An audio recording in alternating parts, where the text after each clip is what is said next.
新聞頭先來關心國民黨主席鄭麗文帶團去訪問中國，昨昏閣會見上海市委書記陳潔靈，而且強調九二共識。而咱的陸委會是來批評鄭麗文配合中國的言論，因表示遺憾。外帶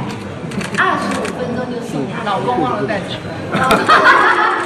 國民黨主席鄭麗文初八下晡帶團去上海科技公司美團總部參訪的時，體驗用無人機送飲料的服務，也透過導覽員手機點飲料，伊還閣講笑虧，講紅色麥記早敢會當用點的，互現場是笑嗨嗨。鄭麗文甲上海市委書記陳潔靈見面，回顧兩華交流史，強調上海佇兩華關係當中的關鍵角色，而且毋望未來會當繼續深化雙邊的溝通。在兩岸的交流、兩岸的關係上面，也發揮了很多關鍵的作用，包括當年的孤汪會談，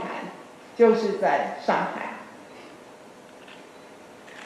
辜振甫老先生希望，除了9·2共識之外，這個會談能夠一直持續下去。希望我們兩黨堅持9·2共識、反對台獨的共同政治基礎上，積極推動兩岸交流合作，維護台海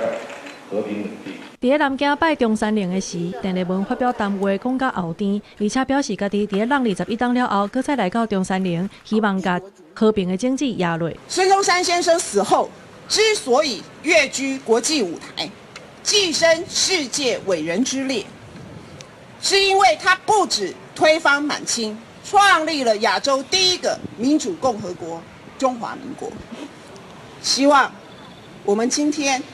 不止為兩岸的中國人，也為所有的人類種下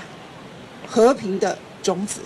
針對鄭麗文在中山陵發表的演說，陸委會批評內容是用陰陰掩掩的方式講到中華民國，而且呼應中國對歷史的解讀，讓人真遺憾。民進黨立委王世堅質疑中國這個時陣甲台灣的頷頸鄭安安，鄭麗文煞甲人好來好去，違背台灣人民的感情。鄭麗文啊，是上帝送給民進黨最好的禮物了，該什麼時候做什麼事情，